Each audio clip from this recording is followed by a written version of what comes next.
that business. Okay, we're recording. Okay, what is your name? Are you serious? Now you're going to ask me my name, huh? Well, I can make her start over. What is your name? My name is Bob Phillips. And how old are you? I'm 77 years old. 77. Where'd you grow up, Bob? I grew up on the east side of Birmingham. What's some of the things you remember about food growing up? Well, our food was very simple and seasonal. We'd have vegetables primarily in the summer months and canned for the winter months and a little meat along when we was able to afford it. So, did y'all have gardens? We did.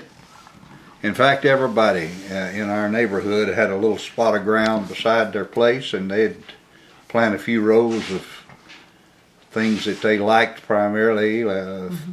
Had to do with either corn, roasting ears. They called them roasting ears in those days. Roasting ears? Yes, roasting ears is the word, but they called them roasting ears. Roasting ears. Yeah, so It's corn cob. corn on the cob when you finish the finished product. Yes.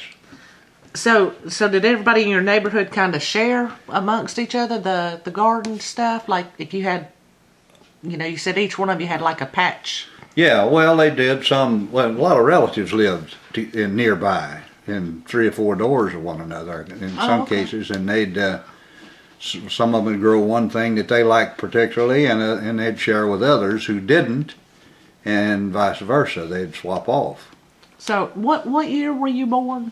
I was born in 1935. 1935. So that would have been after the Depression, right? Oh yes, the Depression totally didn't end until the early 30s, and it continued over from the late 29 to early 30s, and it was still in effect a great deal to our lifestyle. But now before that, we lived on a farm. I said I was raised on the east side of town, Birmingham, but we had a farm in Cullman County, and so up till I was 5 years old, we lived there, and my dad drove back and forth to Birmingham to work, and we had a farm there as well.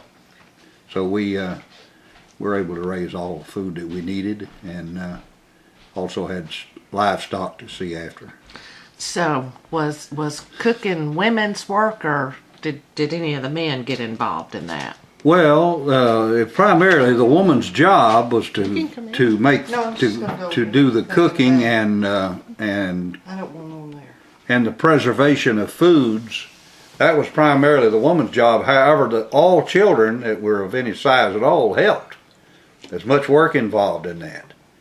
First, you had to gather it. You had to harvest it out of the gardens, and then you had to go through the process of preparing it for cooking, and then it was all done by a pressure cooker. You had a big pressure cooker, and you'd pressure cook canned goods like the beans and tomatoes and corn, and other items that we would put away would be potatoes. We'd have a big hill. We'd dig potatoes off of the rows, and then we'd mound up a big mound, a hill of dirt, and bury them in that hill of dirt. And then when the frost come, it wouldn't affect them.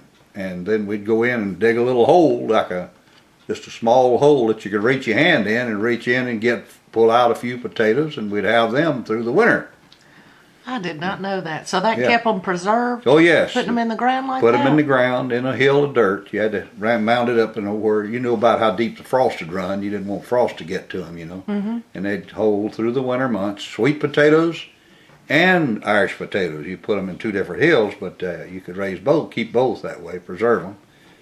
And then the meat, of course, we'd kill 1 hog If it's a family thing, we'd maybe bring 2 or 3 hogs together and then share all the meat. But each family generally had a hog to kill in the winter months while it was cold. They didn't want to do that when it was too hot because its meat would spoil before you could get it preserved. So we kill in the winter months either a calf, young bull, or a hog, or maybe both. Did you ever do deer? No, we didn't have much deer up in North Alabama at the time. In fact, I was grown and had already been away into the military before I saw a deer in our part of the country.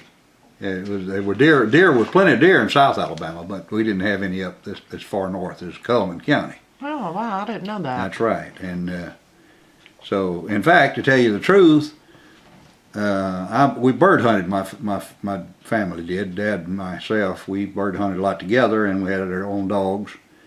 And we were there hunting on some property, and we came out of a scope of woods. And I said, "Dad, look like there's somebody's got a bunch of little pigs around here close. Look at the pig tracks." And he walked over and looked down. He said, "That's not pig tracks, it's deer track."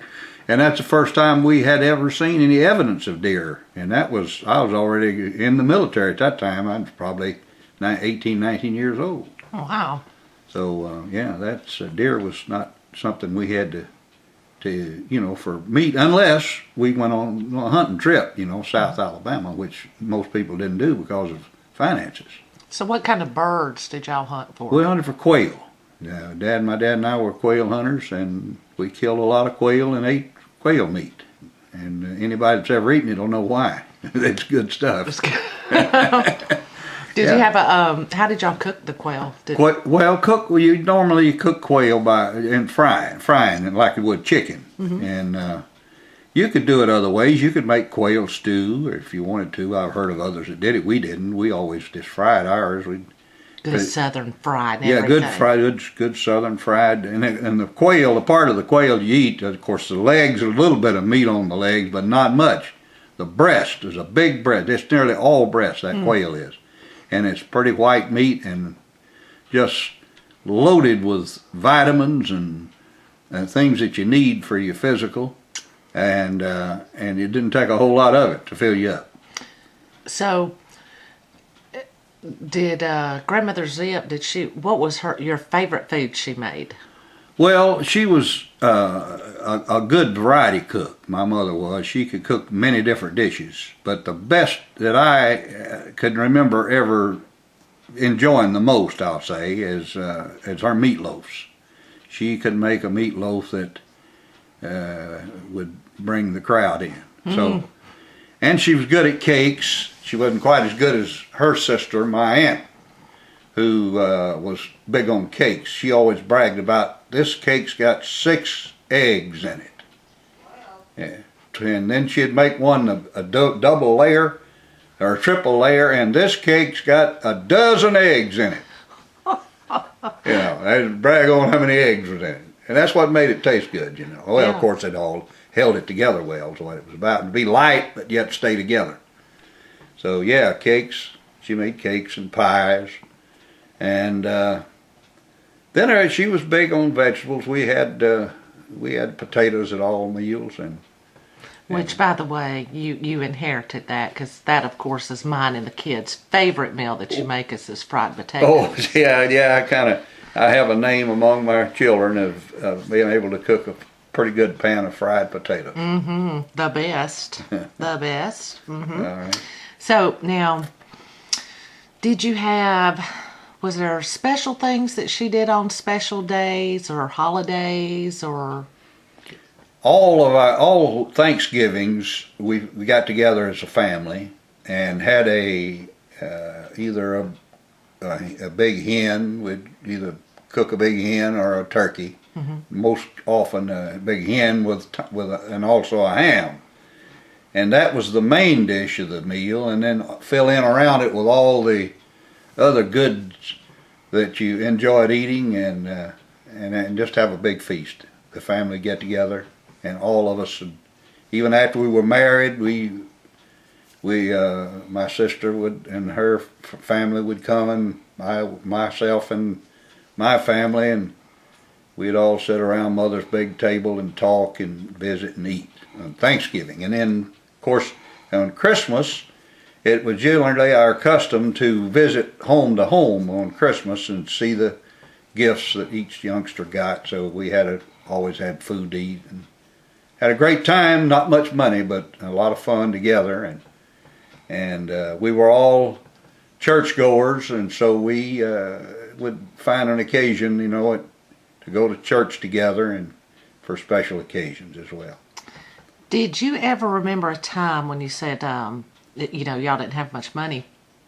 Do you ever remember through food? Did food ever, was there a time that you could tell that it was tight, but, they didn't ever really say anything, but you knew based on what was being served or... Yes. Now, as a youngster, I didn't notice that so much until we moved to Birmingham, and I was 5, like I mentioned before. And up to that time, I never realized we was poor. But when we got to Birmingham, my dad, of course, worked in the steel plant, and I noticed one of his checks when I got about 11 or 12 years old, and it was $18 for a week's work. And I asked Daddy, I said, is that all you make, Dad, or is it just really what you got for the week's work? Yeah, he said, that's about what I make, son. And he didn't talk much about it. But he, of course, it increased as time went on. But yes, when we'd go to the table, if they had been on, say, a long strike, 3 months sometimes, some 3 month periods of being on strike and no work, you'd notice the food would be diminished to some degree, and generally it was pretty much the same thing. You'd break for breakfast is gravy and biscuits, and then for lunch it was biscuits and gravy. Yeah. So that's kind of how you would be able to detect that times were a little close. Yeah. But the mother never talked about it. She never mentioned it. Now, of course, we had grocers that we dealt with who had knew Daddy, and I've been with him going through the line to pay for his groceries, and hear the groceryman say, "Mr. Phillips, you just wait till you get back to work. I'll keep a tab for you, and you just wait till you get back to work." And so many times he'd buy the staples that way, and then pay for them later. Well, that was back during the time where people took care of each other. Yes, there was much interest in neighborhoods. Yeah. We'd have a neighbor who may need something. We'd realize it, and we'd all get together and see that they got it. And that was common practice. Yeah, back then, you didn't hear of people starving because you took care of your neighbors. No. You see little children that you could tell when people didn't have enough to get by, and you'd see a parent and a neighbor would ask them in to eat with them regularly. That wasn't just every once in a while. That was often. I never had to go in and eat with somebody else. We always had enough to get along because we were pretty good managers. But some people aren't as good at managing as others, and their children we couldn't watch them go without. In fact, my grandmother lived with us in the later years of her life after my granddaddy died. That was on my mother's side. And she would observe carefully children. And if their shoes were run over, and maybe you've seen shoes, you could tell when they're worn out. Oh, yeah. And some way or another, she'd find shoes and see that those children got it in such a way until they thought that everything was fine. They didn't feel like they were being taking charity. It felt like it was trying to take something off of somebody else because it was a burden to them. It was you can use these. We're glad you have them. I wonder what the hang up with shoes was, because my grandmother, she was, I don't say obsessed with shoes, but that was something that really always bothered her. She said even when they were really poor, because of course she was a coal miner's daughter and her husband was a coal miner, and so money wasn't real plentiful. That's right. But she always said if they didn't have anything else, they were going to have shoes. That's true. People that had, they stressed that for many people back during the Depression and before. And I hear my folks talk about, and this might sound a little fictitious, but the man of the home would get one pair of shoes a year, and then the shoes that he had worn out and farmed with and worked in the fields with that year was handed down to the wife, and that was the shoes that she had to keep her feet off the ground. And but they did. The people watched children primarily about whether their feet were covered or not in the winter months. I can remember there was a family of people that moved in within a block and a half of us in East Birmingham that one of the boys, it was frosty morning, and he came walking barefooted to walk with the rest of us to the school. We had to walk several blocks to the school, and he went barefooted. And I couldn't help but notice that, and I said something to my parents about it. And they said, well, do you think it was just acting, or well, they want to know if he was serious about being in that bad shape. And they had moved in from out in the country somewhere just in recent months, So some way or another, the little church in that neighborhood found all it was needed for that family and clothed and put shoes on the children's feet. And I heard that man say one time, I'll never forget those people. Well, why today don't we have that sort of attitude one toward another? I think we've learned to lean on the wrong party. Yeah. I think we've learned now that we can lean on the government, and love has sort of vanished out of the heart of man. Compassion is gone. And you didn't have food stamps back in those days. No food stamps. We did during the war. There were such things as ration tickets, but that was because they were just restricted to buying certain things. That's all that was for. You couldn't buy, for instance, sugar. You had that little sugar or salt or any of the staples. You had ration books. Now, was that because they were sending it to the military? That's right. It was because that we were depleted financially in our country, and it was taking all that we could get together to keep our military going. And so people that weren't in the military, but maybe had family parts of their family, but those people at home would sacrifice everything they could in order to make sure they had all they needed to fight the war. And I lived through the Second World War, and I finally wound up 5 years after the war ended being into the Korean War myself. And it was just a little different from that point onward. The people didn't seem to have to sacrifice as much for wartime. Yeah. So the ration books that they had, it just was like specific items like sugar, bread. Primarily things that you would have to have as a staple. Okay. Just to make your family a meal, So don't you ever wonder, especially looking back, what you have today and then what you had then? Because people get real upset if you even talk about discontinuing the food stamp program. How will people get fed? Well, how did they do it back then? Well, that's the trick to it in that day was being conservative in your lifestyle. When you had it, you didn't blow it.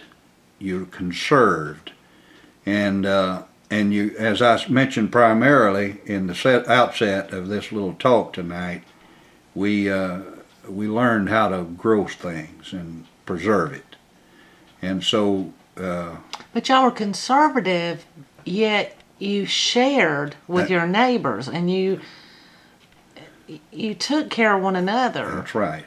That's right. I think that I maybe shouldn't interject this into what we're doing here tonight necessarily, but I think that anybody who has a heart to help out those that are around them will find God makes their food go further.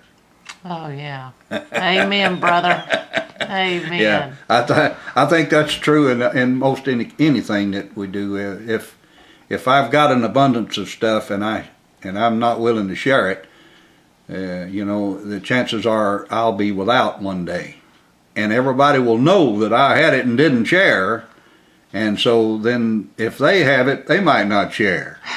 So, but yeah, that's right. We should share whatever we have. Yeah. So again, this is my father-in-law, and again, he makes the best fried potatoes with onions ever. So, just tell you, if any of the kids come over, that's always what they want.